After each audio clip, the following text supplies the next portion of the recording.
Test, test, test. Oh yeah, it looks like I'm good. Okay.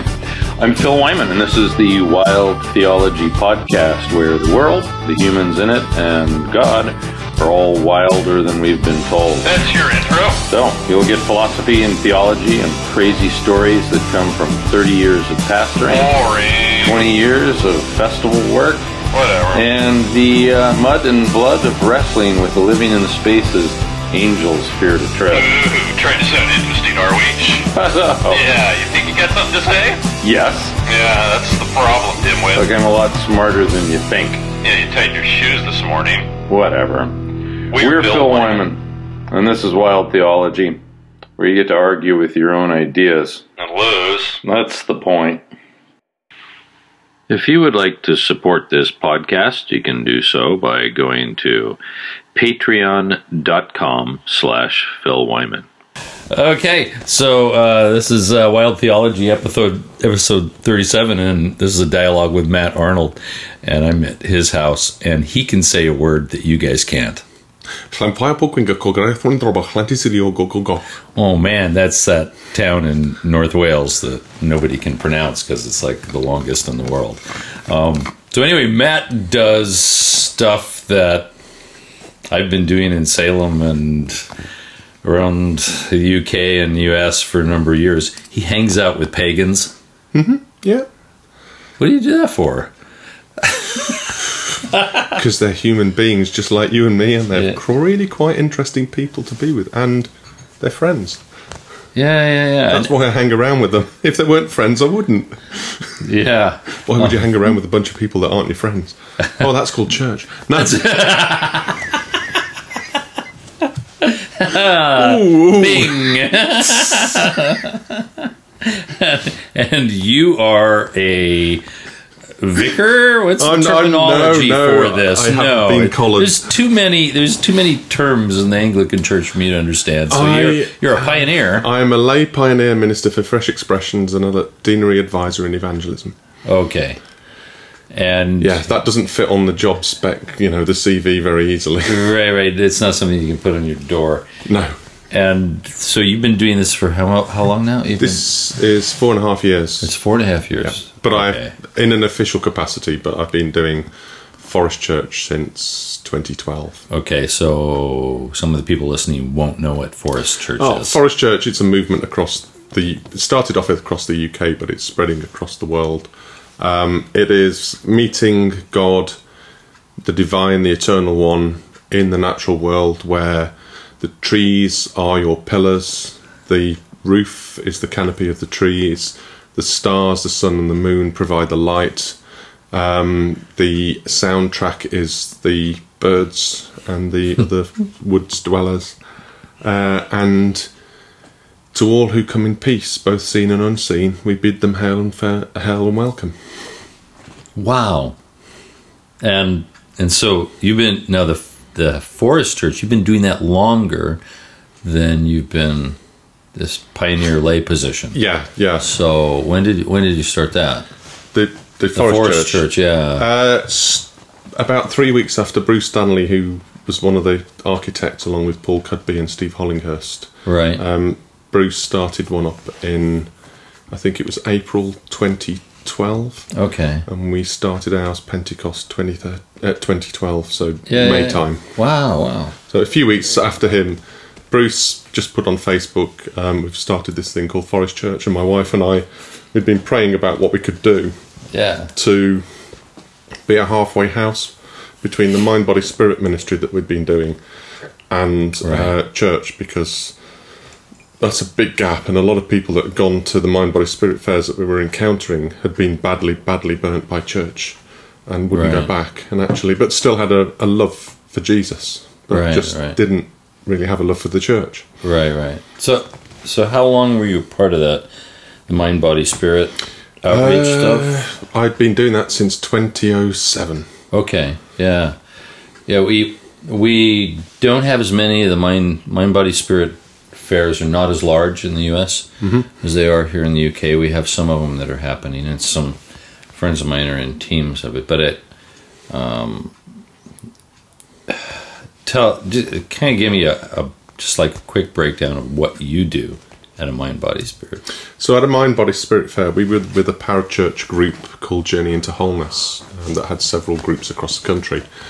And we would provide a listening ear for people to hear their stories, to see and try and hear where God is at work in their lives. We'd be sat alongside a tarot reader on one side, a numerologist or a psychic on the other side. Right. And we'd be in the middle, just offering spiritual advice, spiritual help. And we'd be doing things like Jesus deck readings with people, which we found really, really good. Yeah. And some of the stuff that I've done as well is Christian dream interpretation. Right. So looking at dreams from a Christian perspective as though they were a night parable. And so therefore you decode it with the symbolism and the metaphor that's within Scripture and how you apply that to the dreams. Right. So there's a tiny bit of Jung in there as well, and other stuff. Sure. Yeah. And those are those are things we've been doing in Salem for probably around the same amount of time. It was 99 when we started doing things in Salem, and then it started with psalm readings. I love that. And then nobody can read the word psalm. It's all they can see is the word palm in a place like Salem. It was hilarious. Yeah. And I took the psalms and broke them down into verses that had to do the head, the heart, life, and love. Brilliant. It's like lifelines, love lines, all the lines on the hand. Yeah, and people loved it. They'd stand in line for an hour. That's kind of how it is at these places. That's what we've had for Jesus deck readings as well. Yeah. And Steve Hollinghurst brought the Jesus deck one year to Salem. It was probably around 2007. And then so we added that, and we had dream interpretation already going. So, but when I was doing it initially, I was like looking for somebody.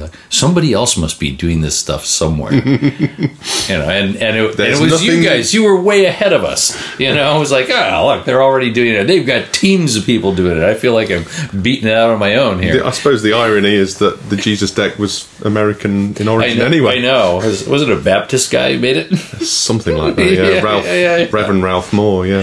Back in 72, I believe. Oh, so he's still around? No. Oh. He's dead now. Okay. But he made that stuff to teach Bible stories to kids. Yeah. So it's published by, I think it was US Games in 72. And from then, I think God had another plan for it. I think he was ahead of his time. Right. It was more than just a Sunday school thing that was going on. Look, so here you were doing stuff in the Mind, Body, Spirit. Then you got involved with Forest Church. It's interesting because so many things like parallel. I was doing this thing I jokingly referred to, I just didn't have a name for it, I jokingly referred to it as eco-evangelism. Yeah. And which is really what it is. So, and we would just go out into the woods, get a group of people from the church, anybody who wanted to come along, and we'd sit down and we'd talk for a while about the idea that the fingerprints of God are found in nature. They are. And then I'd basically kick him in the butt and say, get out of here, go away for 45 minutes, and don't come back till you find something. That's how we did it. Yeah. 40 minutes of letting God do what God does. Yeah. Yeah, I mean, it was during that 40 minutes exercise, I remember at the autumn equinox 2014, I'm like, okay, God, talk to me. Earth, talk to me. Show me something. Right. And I saw a little grasshopper bumbling around in the grass, just climbing over the grass and down and up and down and up. And then it just jumped onto my hand. And I'm thinking, I could have just moved my hand away and that would have just fallen flat on its face. But I'm like that. I was in my previous job and I was bumbling around, I was struggling, and it was then I realised I need to take a leap of faith, and God's hands would catch me. And so the leap of faith came about 6-7 months later when I applied to take the role that I've got now. Wow. Yeah, I so enjoyed those times. It was amazing what people get out of it. Because, when everybody comes back and then you share your stories. Indeed. It does become eco-evangelism. Well, yeah, because we relinquish the control and we hand it over to God. Yeah. And of course, God, if you ask, seek, knock, God responds. Yeah. What a surprise! So then, these things then lead to like deeper involvement with the pagan community. So I'm just going to tell me some stories about getting to know the pagan community, the difficulties of it, the successes, the bombs, Maybe not about the bombs necessarily. Okay, we had a technical glitch, but we're starting over here. So yeah, not necessarily about the bombs, but yeah, stories from. Well, my first real experience of Forest Church, being interested by, or having some interest shown by the pagan community, was when I approached Mike Steigel, who was then the president of the Pagan Federation for the UK. Yeah. And I asked about the potential of meeting up with some real pagans, because my upbringing had been pagans are X, Y, and Z. And that was a story that would come from the Christian community, from from books. And so therefore I got an idea of what a pagan was, but only through the eyes of a Christian. Yeah, 1980s ex-witches, that sort of thing. Right. Or supposed ex-Satanists, like in the United States, it was Mike Warnke and a few other people. Maybe, I don't know, Doreen Irvine and that sort of stuff. Yeah. So I asked Mike, what would you think if I could go along? I'm not scalping for Jesus or anything like that. I'm genuinely interested in what you guys believe. And he's very, very open and polite and said, no problem at all. Yeah, Mike's a great guy. He's a fantastic chappie. And he put me in touch with a guy called Ashley Mortimer, who is based in the Nottinghamshire area where I am. And we exchanged a few emails, and I just popped along to the pub, because that's where they meet, in the pub in Nottingham. Sounds good to me. And it was an open ritual that they did at... just outside Nottingham Castle, around the Robin Hood statue. It was Imolc 2013. So I'm kind of going along thinking, I have no idea what's going on here. I really am a little bit in trepidation, having been taught some of the stories that had come through from Christians. And I went along, and I was very surprised. It was very tame. Not derogatory tame, but it was just not the babies being sacrificed and all that stuff that I was thinking. They weren't all naked, and they weren't all naked. No, it was February in Britain. I mean, we're in June and it's 9 degrees centigrade, so hey, it's cold. So we were there, and then we went back to the pub after the ritual, and I'd taken my Book of Light with me, which is my spiritual journal of all my writings and the rituals that I'd written for Forest Church, and some of my writings on the elements from a Christian perspective. Right. So these are all things that have been checked out by Baptist, Anglican and Methodist ministers for theological accuracy. Right. And I showed them my Journal of Light, my Book of Light, because, let's face it, it's a book of shadows. Exactly. Because it is a reflection, a poor reflection of the reality of life. Right. And as Paul says, we look through a glass darkly. Right. But if I had a book of shadows, then I was not confident in who I am now.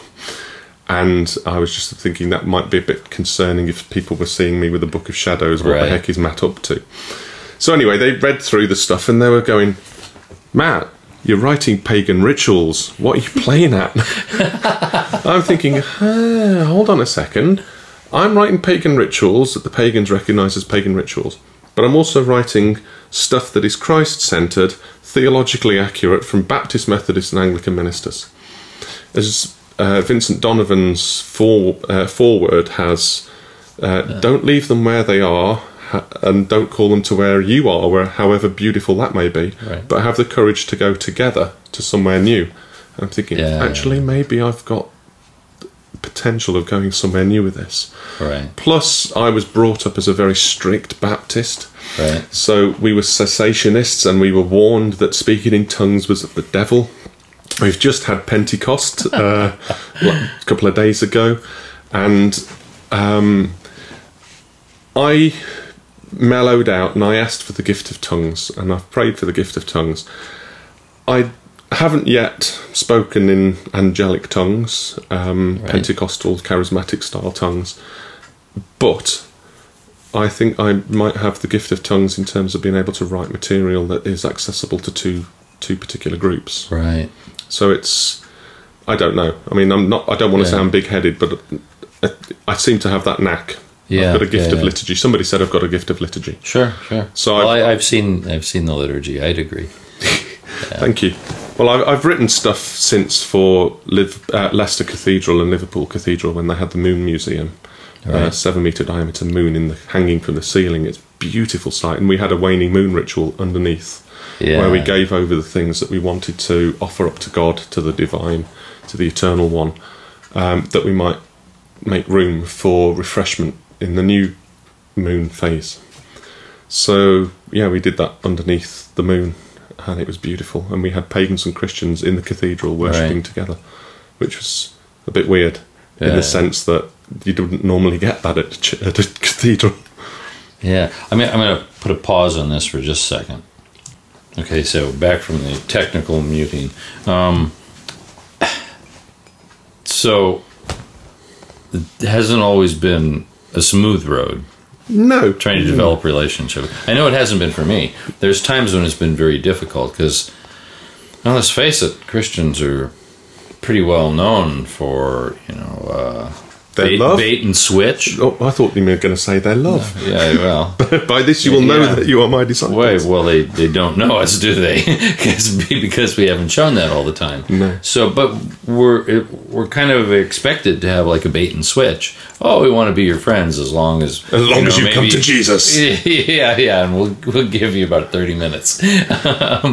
So there's a lot of I've received over the years a lot of expectation. Yeah, I know what you're in this for. So I've been called a wolf in sheep's clothing, kind of reverse modeling of that within the pagan community. So the pagans are using biblical terminology to describe me. I found that hilarious. That's quite novel. I actually responded with no. I'm a sheep in wolf's clothing. Fair play. So I've kind of the second moot that I went to in my hometown of Newark at the time. That was interesting because I got a bit cocky, complacent, and I just turned up, and very soon transpired that they got ideas. And I remember one, bless her, lovely lady Heidi, who said, "Have you come to convert us?" And cue 5 hours of intense grilling as to what I believed on this, that and the other. Right. Thankfully I've been trained in apologetics, so that was quite handy to have. Right. And also flying by the seat of my pants, okay, God, what's the answer to this sort of thing? And sometimes just saying, I don't know. Right. Having the honesty to say that. Yeah. But after that 5 hours of intense grilling, they said, "You are coming back, aren't you?" And fantastic. From that point on, I was adopted as their Christian. I was the only Christian in the room. We have a token Christian. Well, he's really pretty nice. Look, we keep him on the shelf over here. No. Well, that's sometimes how it feels. Sort of like the fact that they've got somebody who is a person of peace from another community. Right. That is not going to shout hellfire and damnation to them, but is actually trying to genuinely see where is God moving in their lives, and also just offer some spiritual direction. We've built up a relationship where I can now say, I don't think that's a particularly wise thing to do, because, and I'll give them some of the reasons, and they can understand some of the stuff that I give, and they go, actually, I think you might be on the right lines there.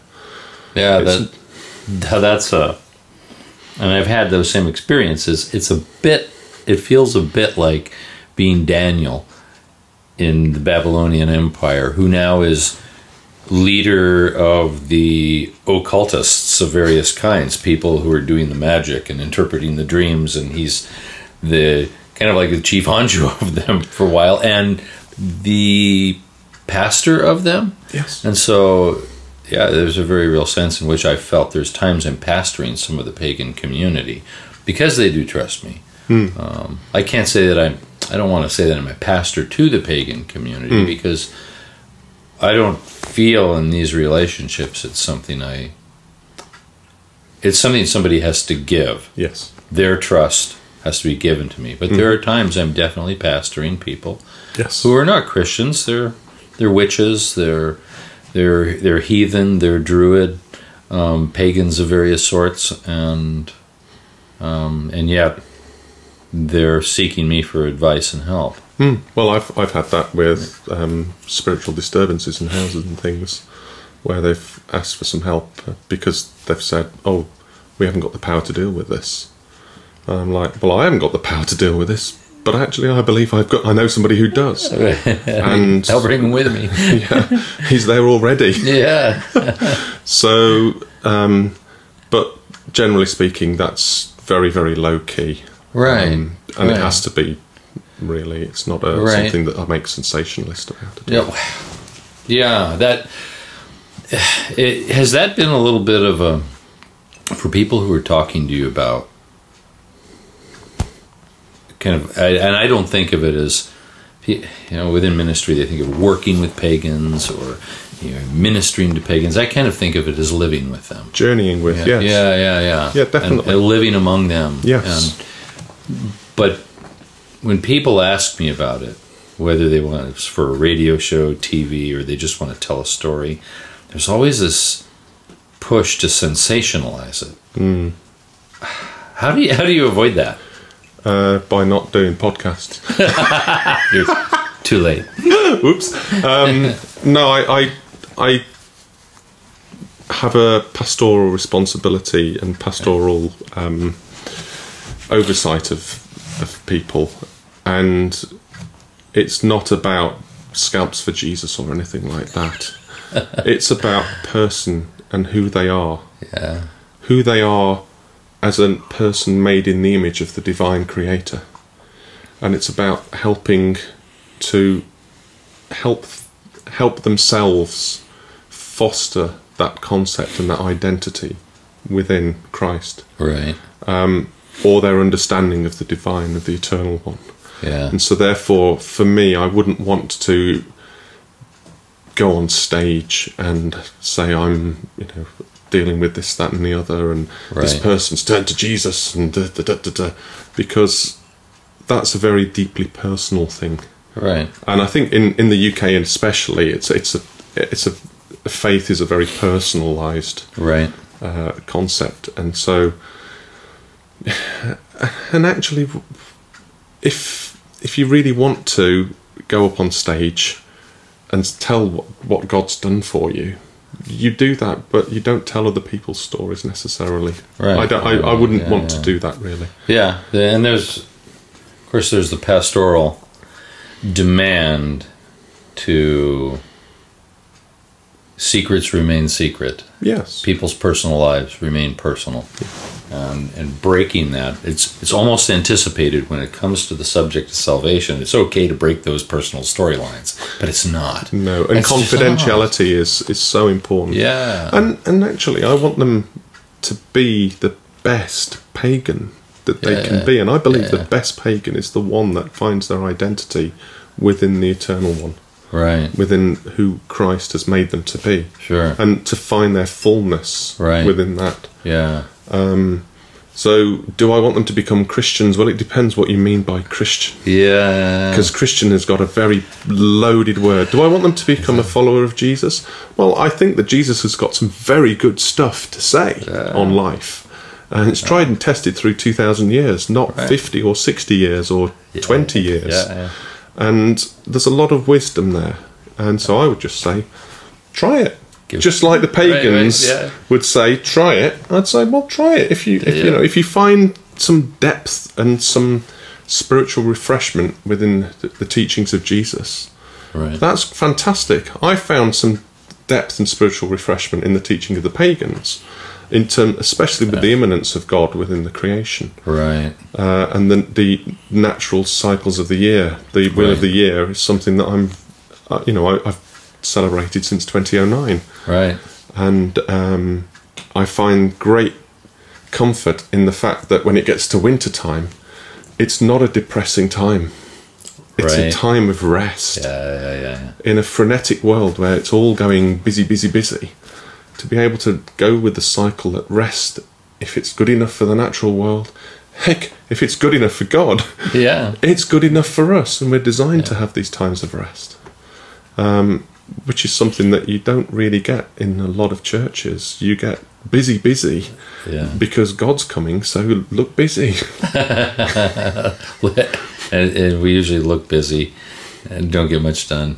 Yes. Or we're so busy we don't stop and connect with God as we should in the deeper levels of contemplative prayer or apophatic prayer. We just give our shopping lists to God.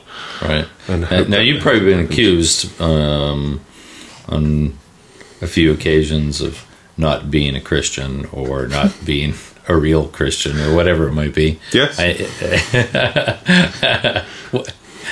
I know who I am. Right. And I think that's really important. I know whom I have believed, and I'm persuaded that he is able to keep that which I've committed unto him against that day. Yeah, I know who I am. But for those that think I'm not a Christian, hallelujah, you're saved. We're going to sit next to each other at the Lamb's wedding feast. We're going to have a good chat and a laugh at this afterwards. So what are the misunderstandings that people have that cause them to make those accusations in the first place? Because I associate with people that are deviants, that are told that we're told that witches are deviant, we're told that druids are deviant, and you are guilty by association.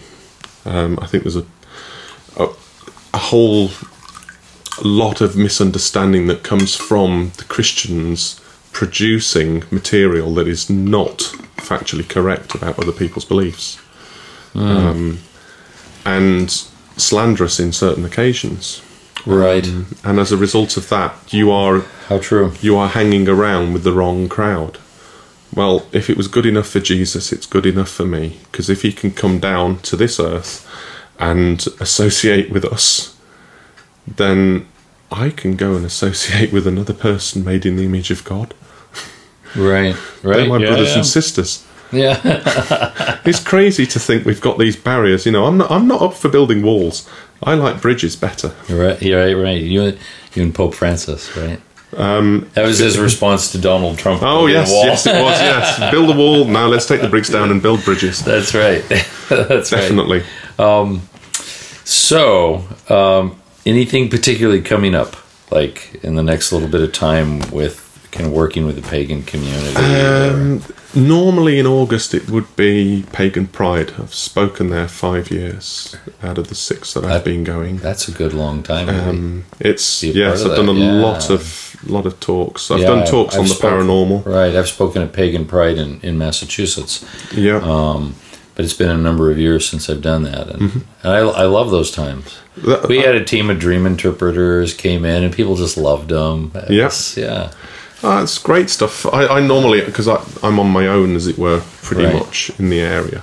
Okay. I did try and get a team together to go into Mind, Body, Spirit ministry in this particular area. We've been invited in, right, but we just haven't been able to put the team together. It is difficult to get a local team together because, at least as I found, the number of Christians willing to do this kind of stuff are so few that you're scattered here and there across the country.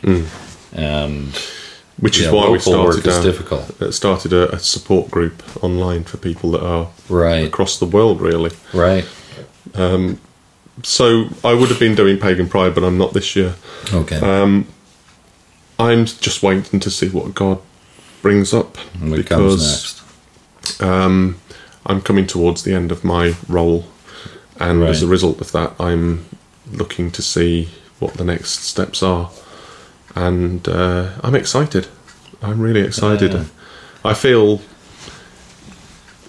there's going to be a release. Yeah. And there's going to be a new birth of a new ministry.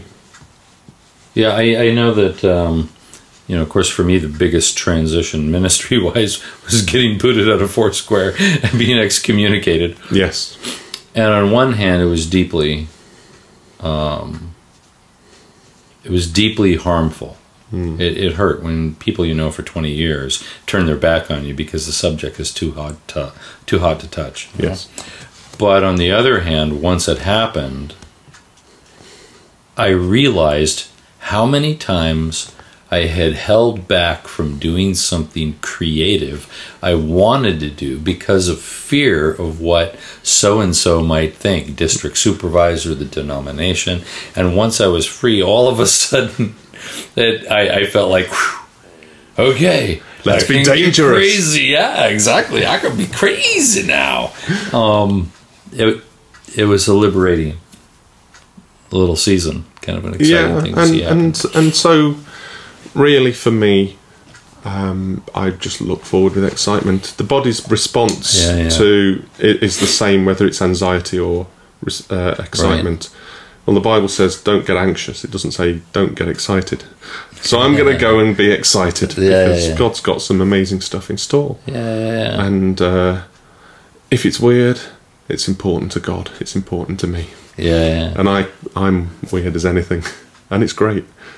I'm going to close on that closing line there. What with this? So, Matt Arnold, who's in Plesley, which... this part of Mansfield, is it? Yes. Okay, north of Nottingham.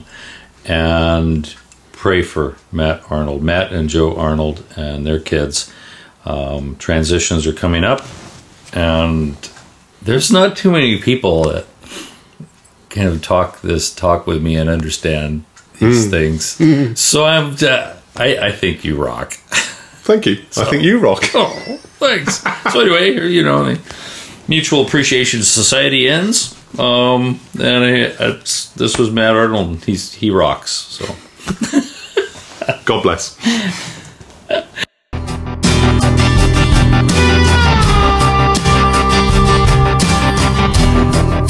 Thank you to my patrons who help make these missional travels and these podcasts possible. Without you, I couldn't do it. God bless you. If you'd like to support this project, you can do so here on Patreon for as little as $1 a release, and at the most, that's $4 a month. Why on earth would anybody want to support us? Well, I think we're pretty cool, and maybe some people believe in what we're doing. Oh, come on, you believe that? Yeah. Don't you ever think you're just a little too weird for the average person? Yeah, sometimes.